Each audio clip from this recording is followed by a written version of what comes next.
Assalamualaikum warahmatullahi wabarakatuh. Alhamdulillahirabbil alamin. Asyhadu an la ilaha illallah wa asyhadu anna Muhammadar Rasulullah. Raditu billahi rabbah wa bil islami dina wa bi Muhammadin nabiyya wa rasula. Rabbi shrah li sadri wa yassir li amri wahlul 'uqdatam min lisani yafqahu qawli.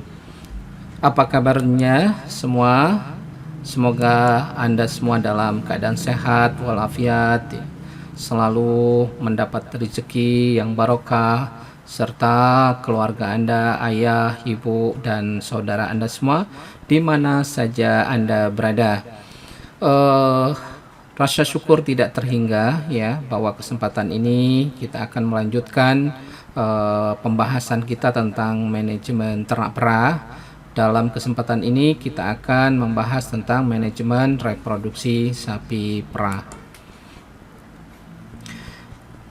Apa itu reproduksi? Ya, reproduksi pada sapi betina ditandai dengan timbulnya birahi yang pertama dan kesanggupan untuk menghasilkan sel telur, dan pada sapi jantan ditandai dengan kemampuan berkopulasi dan menghasilkan sel mani.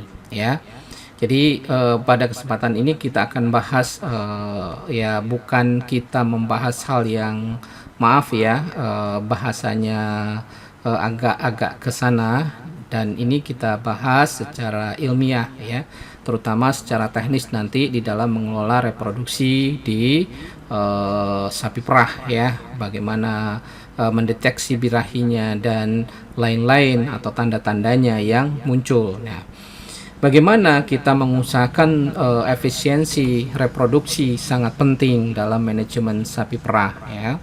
Sekali misalnya mundur di dalam proses perkawinannya atau tidak bunting, itu maka kerugian yang akan muncul, yang akan diterima oleh peternak. Nah, ini jangan sampai terjadi pada siapapun, bagi peternak ataupun pada perusahaan, ataupun nanti Anda sebagai manajer di suatu perusahaan peternakan sapi perah. Nah, optimalisasi kinerja reproduksi ternak selama hidupnya menjadi keharusan, wajib hukumnya. Kalau kita kenal itu adalah fardu ain ya, tidak boleh terlambat. Kalau bisa sekali IB, inseminasi buatan atau dikawinkan, langsung dia bunting sapinya. Nah, indikator efisiensi reproduksi ini akan tergambar dalam beberapa poin tentunya. Yang pertama itu adalah umur pertama beranak. Itu kita usahakan adalah 24 bulan ya, umur pertama beranak. Apabila kita melihara ada replacement stock atau sapi darah, sampai dia beranak pertama itu kita upayakan 24 bulan ya, atau sekitar 2 tahun. Kemudian umur kawin pertama itu diupayakan semaksimal mungkin atau sekitar 15 bulan ya. Jadi jangan sampai mundur. Nah, ini akan berhubungan dengan manajemen yang lain ya, manajemen pemeliharaan yang lain tentunya. Kemudian berikutnya adalah bobot badan darah dikawinkan. Ya, apabila kita punya sapi darah yang pertama kali dikawinkan, itu harus di atas bobotnya, itu bobot badannya di atas 270 kg. Kemudian nanti jarak beranaknya ya, antara beranak yang satu dengan yang lain itu paling tidak 12 sampai 13 bulan ya. Kemudian days opennya 85 sampai 100 hari. Nah, yang keenam indikatornya adalah service per conception-nya, itu rentangnya diupayakan 1,0 sampai 1,5 kali. Jangan di atas ini ya. Ini akan berdampak pada biaya operasional yang akan didapatkan. Jadi satu hari misalnya mundur ya, ternak itu tidak bunting ya, satu hari taruhlah per ekor itu bisa 50.000 ya. Kalau sampai satu siklus misalnya 21 hari ya, tinggal kali 21 gitu. cukup besar itu kalau satu ya. Kalau banyak ya, kalau 10 dan seterusnya itu nanti membengkak di biaya pakan yang kita berikan. Nah, kemudian lama laktasi itu adalah 10 bulan ya. Nanti dikurangi masa istirahat itu. Kemudian lama pengeringan 2 bulan. Jadi ya masa kering nih untuk mempersiapkan untuk berikutnya ya, persiapan untuk fetus dan lain-lain untuk tubuh si ternak ya. Untuk pemeliharaan ambing, sel-sel alveoli yang ada yang harus disiapkan di ambing tersebut itu membutuhkan recovery ya, supaya dia menyiapkan diri untuk produksi susu pada saat berikutnya. Oke, calf crop-nya harus di atas 80%. Itu beberapa indikator ya yang harus dipenuhi, diupayakan semaksimal mungkin ya. Kemudian ada indikasi gangguan reproduksi pada sapi perah itu ditandai dengan apa ya? Misalnya jarak antar beranak itu bisa melebihi 400 hari misalnya. Itu salah satu ada tanda-tanda gangguan reproduksi. Kemudian jarak antara melahirkan sampai bunting kembali melebihi 120 hari ya. Ini jangan sampai terjadi. Kalau terjadi seperti ini harus siap-siap untuk dilakukan culling atau dikeluarkan ternak itu, karena itu akan dampak pada produksi ya, biaya produksi pakan, kemudian berdampak ke berikutnya nanti ya, efek rentengnya banyak nanti. Kemudian angka kebuntingan kurang dari 50%.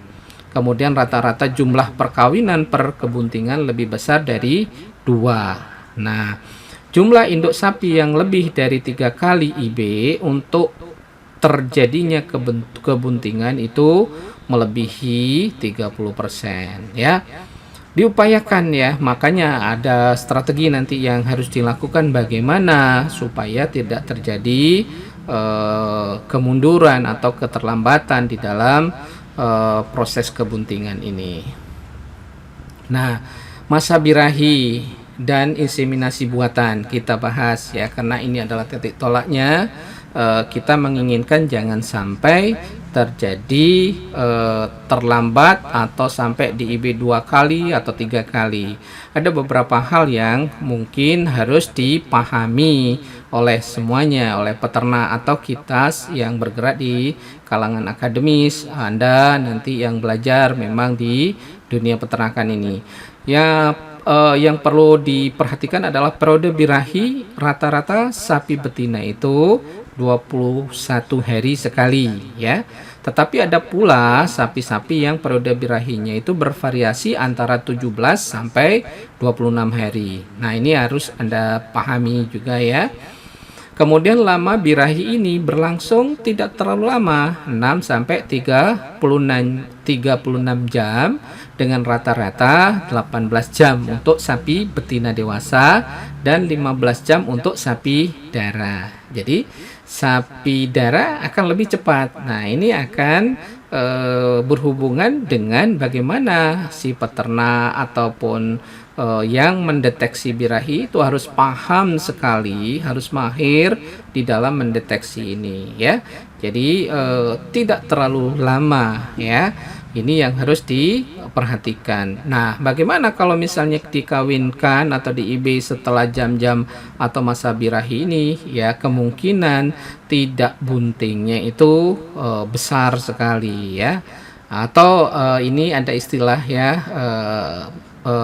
selain masa birahi itu adalah masa estrus ya. Boleh Anda nanti menyebutkan. Kemudian tanda-tanda birahi atau estrus yang umum pada sapi perah adalah yang pertama, pada umumnya sapi betina birahi akan menaiki sapi betina lainnya.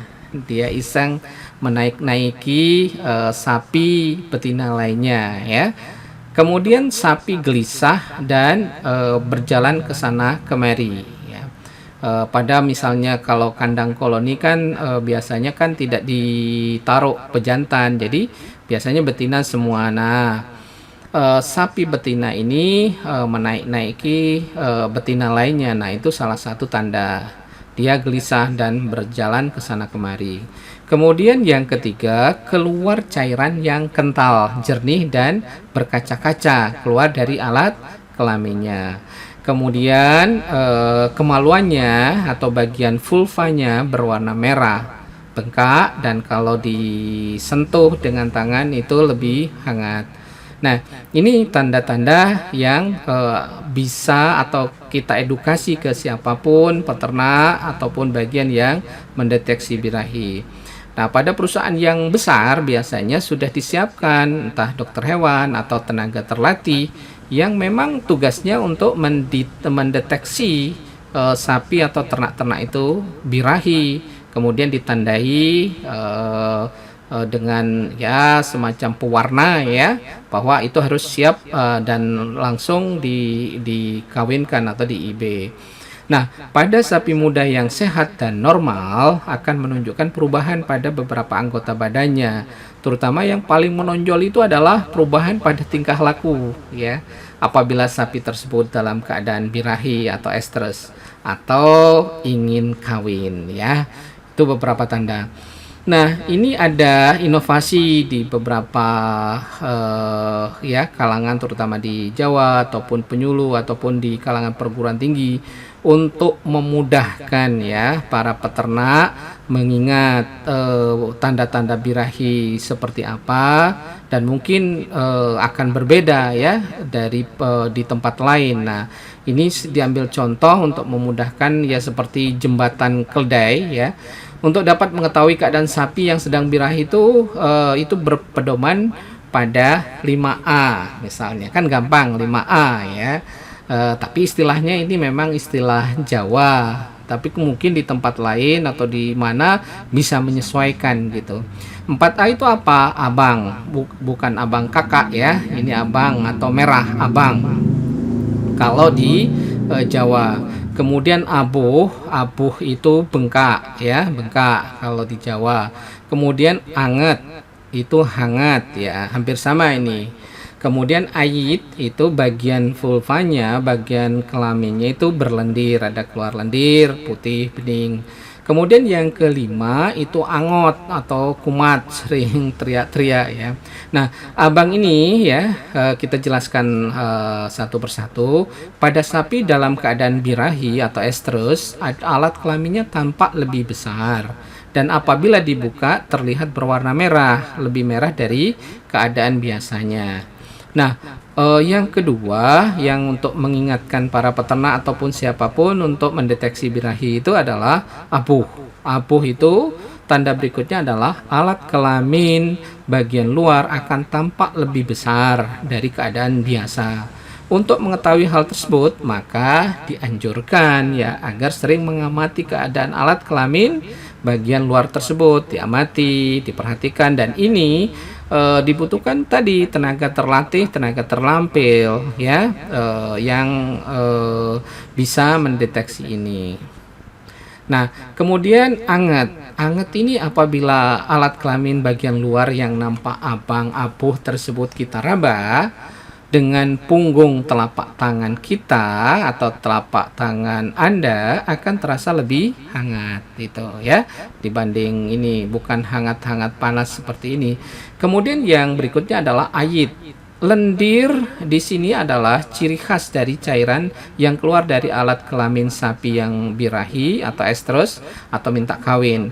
Namun ya perlu diperhatikan tentang cairan yang keluar tersebut, karena adanya kemungkinan juga bisa terjadi ya, bukan merupakan tanda bahwa sapi tersebut minta kawin. Ada beberapa penyakit yang bisa juga ciri-cirinya seperti itu ya. Adapun cairan yang dimaksud tersebut adalah lendir yang merupakan tanda khas dari sapi yang minta kawin. Bentuknya atau lendirnya jernih, bening, berkaca-kaca, agak lengket ya. Kemudian angot ya. Angot di sini adalah sapi dalam keadaan birahi atau estrus itu menunjukkan perubahan tingkah laku, yaitu akan berusaha untuk menaiki sapi yang lain. apabila didekatkan atau dilepaskan bersama-sama ya, juga disertai dengan sering berteriak-teriak tanpa ada sebab yang jelas ya.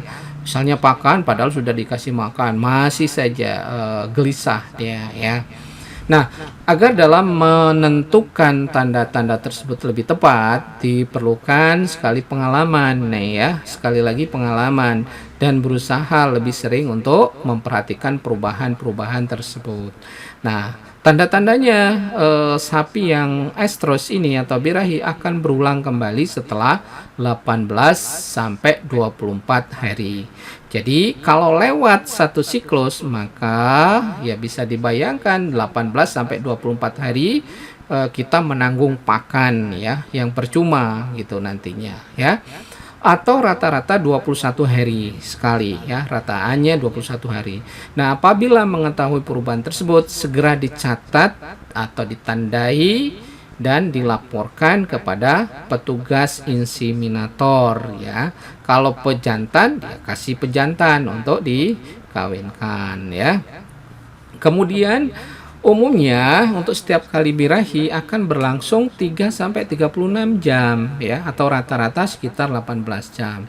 Ini tidak terlalu lama ya. Ini maka pentingnya seorang pendeteksi birahi ini ya karena menentukan dia apakah waktu di IB itu tepat atau sudah lewat, itu akan menimbulkan pada tingkat nanti kebuntingan yang akan terjadi.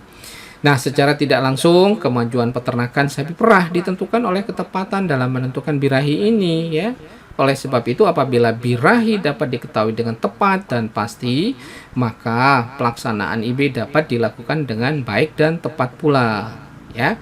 Dengan demikian kemungkinan bunting lebih tinggi dan angka kelahiran lebih tinggi pula ya yang akan diperoleh oleh peternak atau perusahaan. Nah, ini yang diharapkan. Jadi, kuncinya, kata kunci di ini adalah deteksi birahi atau deteksi estrus sapi perah ini. Ini sangat penting sekali untuk menentukan langkah awal apakah nanti suatu perusahaan atau usaha peternakan itu bisa menguntungkan dalam satu siklus usaha tersebut. Nah, pada umumnya tanda-tanda birahi seperti disebutkan tadi akan muncul ya pada saat udara di sekitar kandang itu sejuk, segar, serta dalam suasana tenang ya. Maka sangat dianjurkan untuk melaksanakan pengamatan pada pagi hari atau sore dan malam hari. Namun demikian, apabila kita sering melaksanakan pengamatan, hasil yang kita dapatkan akan lebih baik ya. Hal tersebut dapat diperhatikan beberapa dalam tabel ini dari hasil beberapa penelitian kita rangkum ya. Cara pengamatan itu akan berdampak kepada ketepatan ya. Nah, misalnya pengamatan terus-menerus selama 24 jam itu insya Allah itu bisa 98 sampai 100% ya, tepat ya. Kemudian kalau kita amati 3 kali sehari ya persentasenya menurun dia 81 sampai 91%. Nah, pengamatan 2 kali sehari ya 10 sampai 80%. Kemudian pengamatan pada waktu memerah ya itu paling cuma 50%.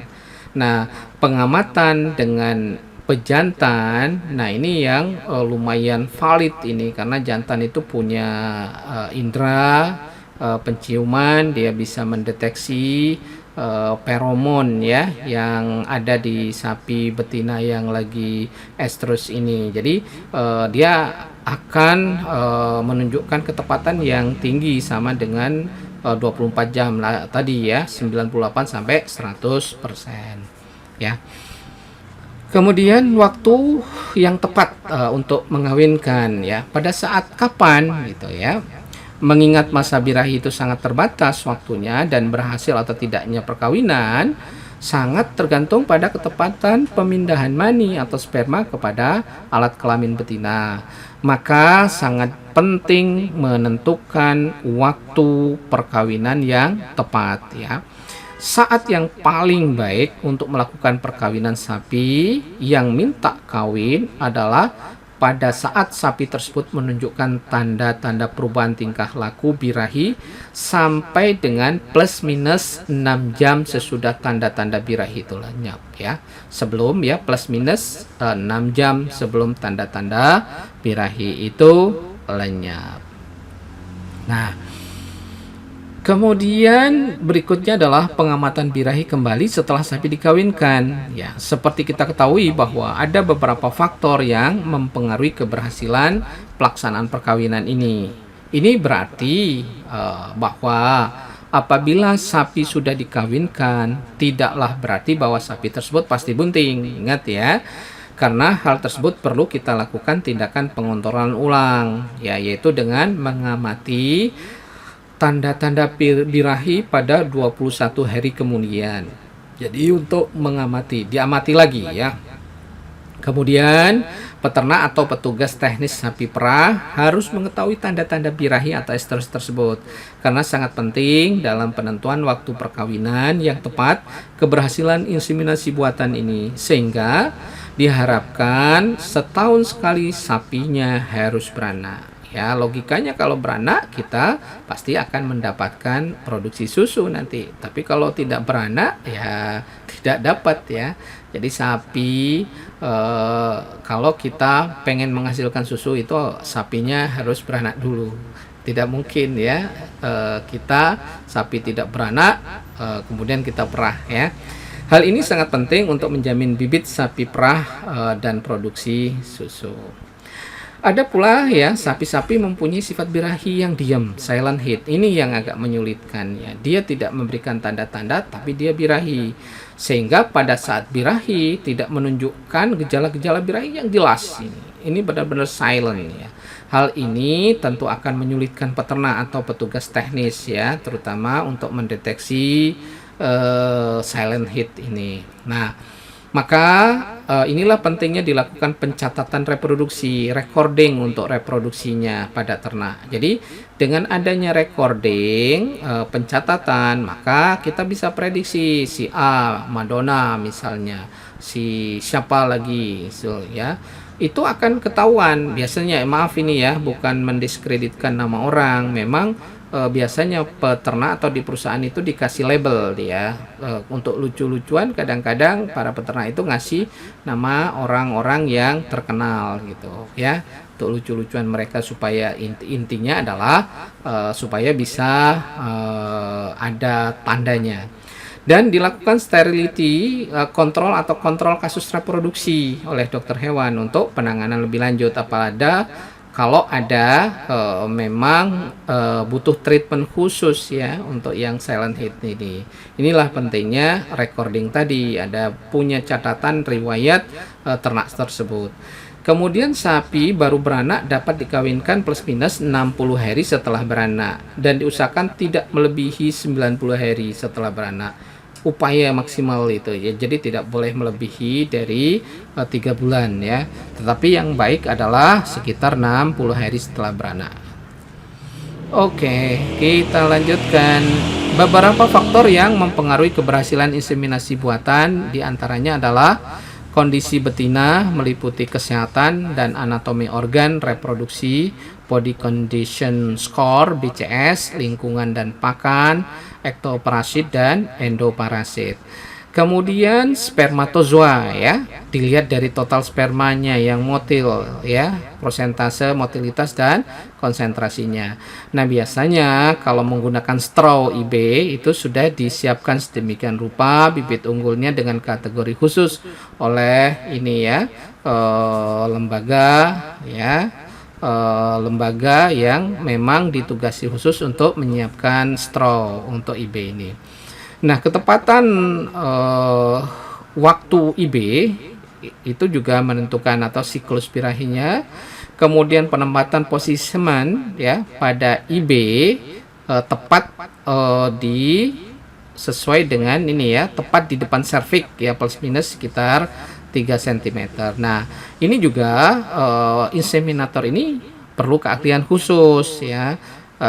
Dilatih khusus biasanya di balai inseminasi buatan misalnya di Lembang atau Singosari yang ada di Jawa Timur ya. Kemudian, setelah, kita inseminasi sudah barang tentu untuk memastikan itu bagaimana, ada teknik yang dilakukan itu adalah PKB ya, dengan cara pemeriksaan kebuntingan.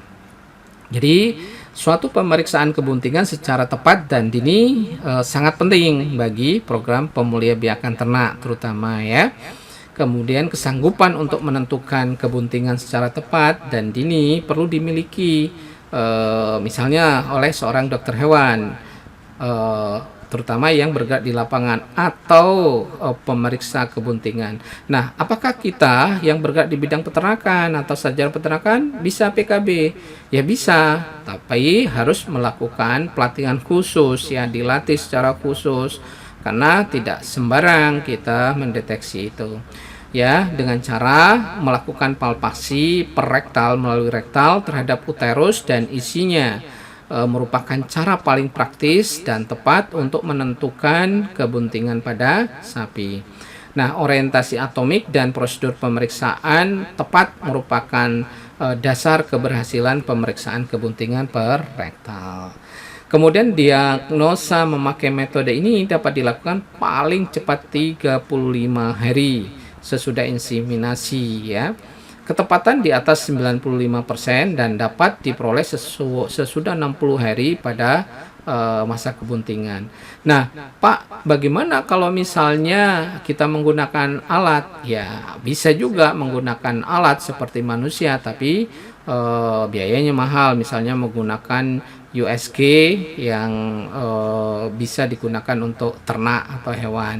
Memang bisa, tetapi kan perlu modal yang besar ya, perlu, mahal ya, biaya investasi yang cukup mahal untuk alat itu. Untuk manusia saja, tidak semua, tempat, ada USG-nya ya, oke. Nah, indikasi yang pasti adalah kebuntingan pada ternak sapi ditentukan melalui pemeriksaan rektal tersebut ya. Nah, yang pertama itu adalah palpasi kornua uteri yang membesar, berisi cairan plasenta dari hari ke-30 sampai 90 periode kebuntingan. Kemudian yang kedua, palpasi secara halus dan sangat hati-hati terhadap kantung amnion pada kebuntingan muda sekitar 35 sampai 50 hari. Nah, setiap selaput voital, alanto, korion pada penjempitan secara luas terhadap uterus di antara ibu jari dan jari telunjuk pada kebuntingan muda 40 sampai 90 hari. Nah, yang keempat, perabaan pada pemantulan kembali fetus di dalam uterus yang membesar dan berisi selaput fetus dan cairan plasenta. Nah, yang kelima, perabaan plasentoma. Yang keenam itu palpasi arteria uterin ya. Arteria uterin media yang membesar, berdinding tipis dan berdesir atau fremitus. Nah, tanda-tanda yang kurang pasti tetapi ikut menentukan diagnosa kebuntingan adalah asimetri kornua uteri yang teraba melalui bifurcation kornua uteri terutama pada kebuntingan yang muda ya. Kemudian pembesaran ukuran uterus dan penipisan serta pengembangan dindingnya. Selanjutnya adalah lokasi uterus di dalam rongga abdomen, lokasi, ukuran, dan persistensi korpus luteum dan perubahan-perubahan vaginal itu terjadi. Nah, selanjutnya setelah bunting kita pelihara sebaik-baiknya sampai pada saat menuju ke kelahiran atau partus. Apa yang perlu disiapkan atau persiapan kelahiran ini? Nah, periode kebuntingan berbeda sesuai bangsa tertentu ya. Bangsa sapi perah itu yang lazim yang banyak di kita itu adalah Friesian Holland atau Friesian Holstein ya. Kemudian lama kebuntingan sapi rata-rata itu 280 hari dengan variasi antara 274 sampai 291 hari. Nah, berdasarkan tanggal kawin terakhir dan hasil pemeriksaan kebuntingan, maka dapat diperkirakan tanggal perkiraan beranak. Nah, pada saat menjelang kelahiran, peternak atau petugas teknis sapi harus mempersiapkan kondisi lingkungan yang bersih, higienis misalnya ya, kemudian tenang dan nyaman dan tidak terganggu. Hal ini sangat penting bagi induk dan pedet yang dilahirkan sehingga kelahiran menjadi lebih lancar, induk maupun anaknya terhindar dari infeksi penyakit ya. Yang jelas harus disejahterakan ya, supaya dia tenang ya, tidak ribut. Kemudian tanda-tanda induk yang akan melahirkan menunjukkan kelainan tingkah laku. Apa tanda-tandanya? Perubahan fisik yang muncul ya. Kita berharap dia akan melahirkan secara normal. Nah, tanda-tanda itu yang pertama ambing membesar, keras dan kencang ya. Kemudian sapi nampak gelisah karena kesakitan dia, maka induk sebentar-sebentar berdiri kemudian berbaring ya, kembali.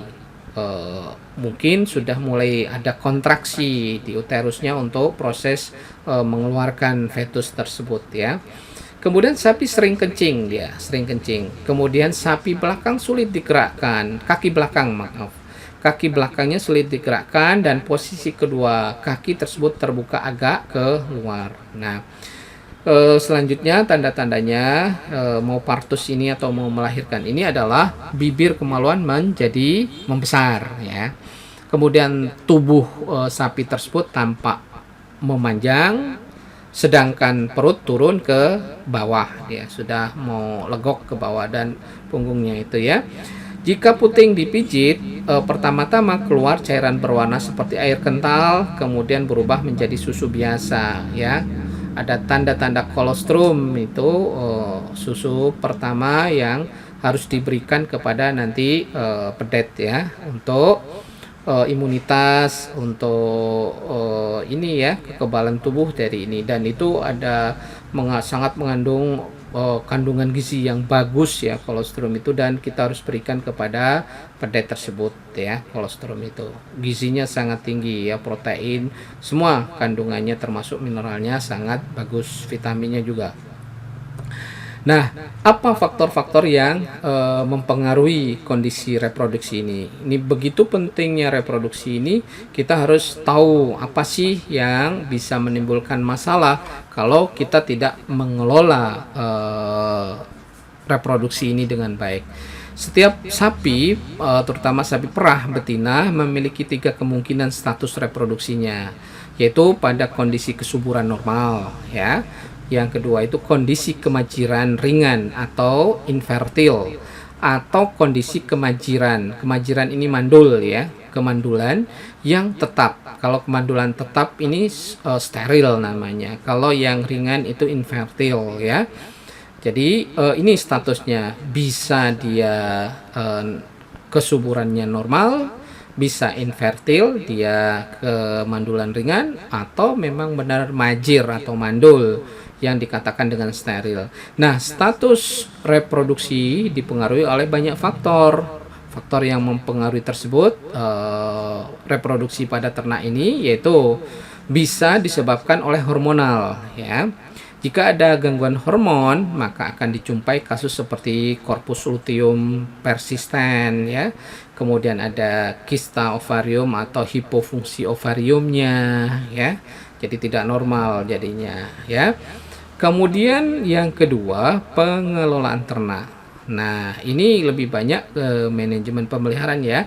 Pengelolaan ternak kurang baik, misalnya deteksi birahi yang kurang baik ya, sehingga lewat birahi baru di IB ya, tidak akan, kemungkinan buntingnya itu ya sangat kecil ya.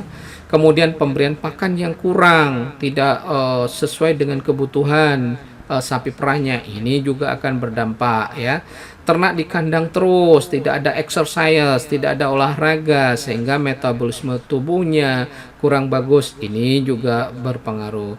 Kemudian kandang terlalu sempit dan tertutup ya, dan berbagai faktor yang menyebabkan stres lainnya dapat menyebabkan gangguan reproduksi ya. Jadi itu banyak hal yang bisa terjadi. Oleh karena itu harus kita siapkan sedemikian rupa ya dari segi manajemen, karena intervensi kita ya paling tidak ya di intervensi pemeliharaan ini, manajemen pemeliharaan ya, di samping eh, itu nanti pemeliharaan yang baik itu akan berdampak pada status reproduksi ternak yang kita pelihara.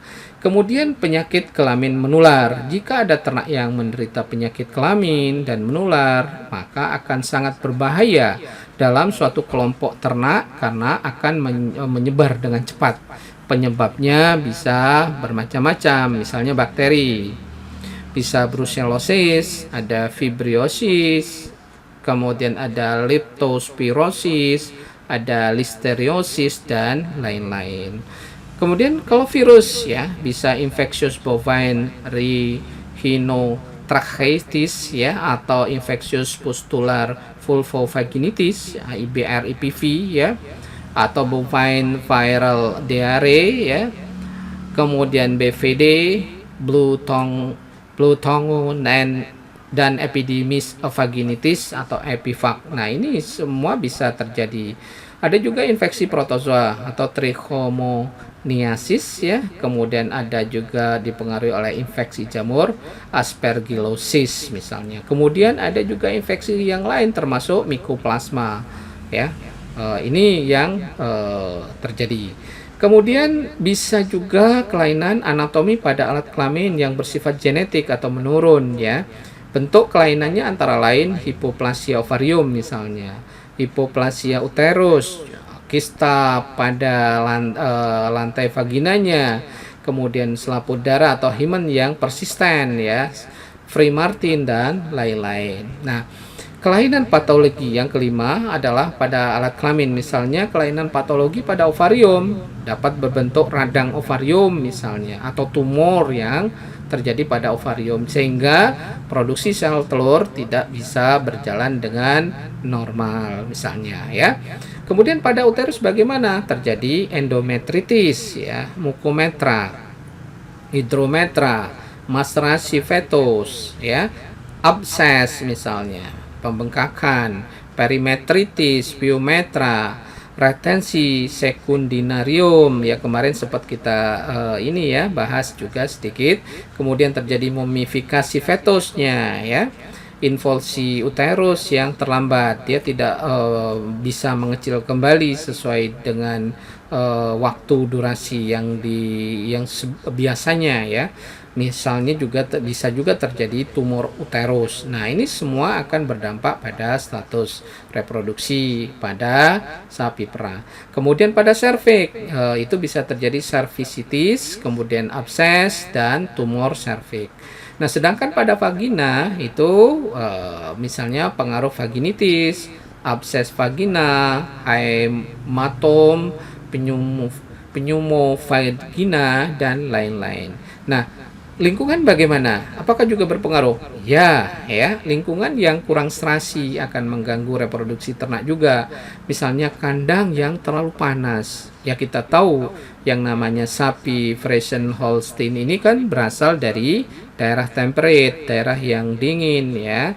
Kalau toh kita pelihara di daerah tropis, kita siapkan misalnya kondisi lingkungan tidak terlalu panas. Ya, misalnya kita kasih kipas angin yang ada penyemprotnya, ada airnya itu ya.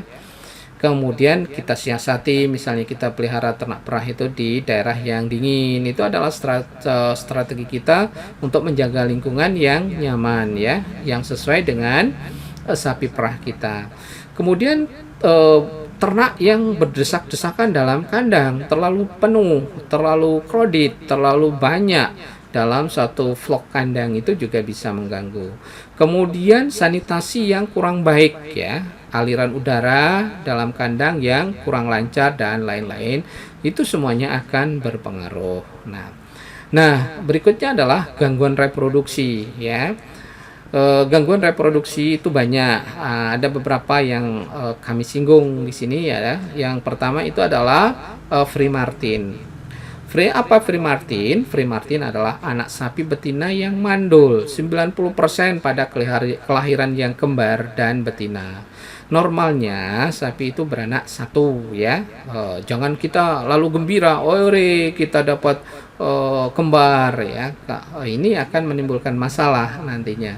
Kemudian tanda sapi betina Free Martin, alat kelamin tidak berkembang, ovaria hipoplastik ya, dan ditemukan juga organ jantan, glandula vesikularisnya ya.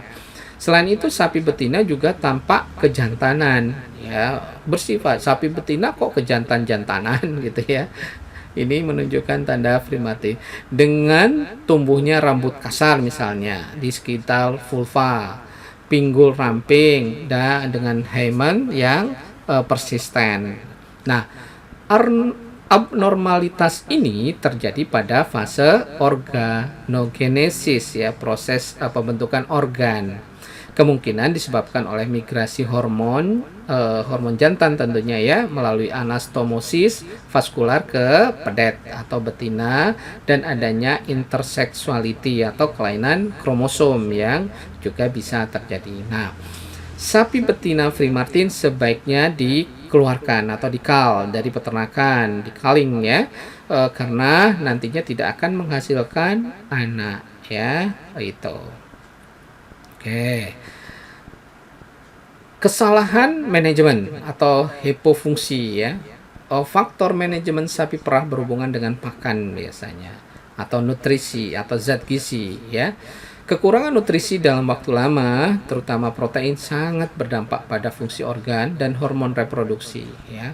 Apabila kita terutama di daerah tropis ini ya, kita berharap kita menyiapkan pakan untuk sapi perah itu tidak ada masa paceklik ya, benar-benar entah musim ke penghujan atau musim kemarau kita harus stabil ya, kalau tidak nanti akan berdampak pada produksi susunya, sehingga efisiensi reproduksi menjadi rendah dan berakibat produktivitasnya rendah pula ya. Jadi kalau kita memberikan pakan yang tidak sesuai, tidak terstandar, nanti akan mengambil hasilnya atau produksinya itu atau produksi yang kita dapatkan itu akan menurun.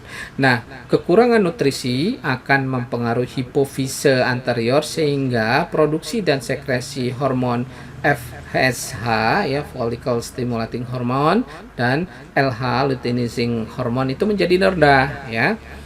Akibatnya apa? Ovarium tidak berkembang. Kalau ovarium tidak berkembang, apa yang terjadi? Maka saat ovulasi itu akan terpengaruh ya, ovulasi sel telurnya, sehingga transport sperma dan fertilisasi, pembelahan sel dan perkembangan embrio dan fetus itu akan secara sistematik akan terganggu ya.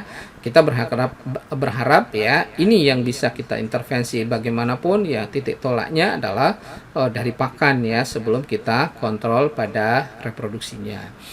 Kemudian kekurangan nutrisi pada masa pubertas sampai beranak pertama kemungkinan adalah birahi tenang. Nah ya, sepele kan, nutrisi terganggu maka akan berdampak pada pubertas ya, sampai beranak pertama kemungkinan silent hit tadi.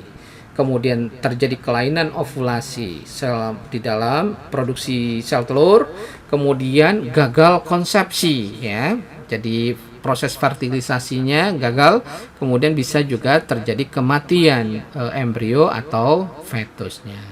Nah, nutrisi ini sangat menunjang untuk saluran reproduksi, diantaranya untuk protein ya, vitamin A, mineral atau vitamin ya, bisa P ya, bisa koper, kobalt, mangan ya, iodin, dan selenium. Demikian yang bisa disampaikan dalam kesempatan ini, mudah-mudahan bermanfaat ya, tetap semangat ya, tetap jaga protokol kesehatan, mudah-mudahan Anda berhasil di dalam melaksanakan tugas masing-masing ya, di dalam mengkaji, menambah ilmu yang akan berdampak pada kehidupan Anda atau kita semua di masa depan. Kita akhiri perkuliahan kita itu dengan membaca Alhamdulillah bersama-sama. Nasrun minallah fatun qarib. Wassalamualaikum warahmatullahi wabarakatuh.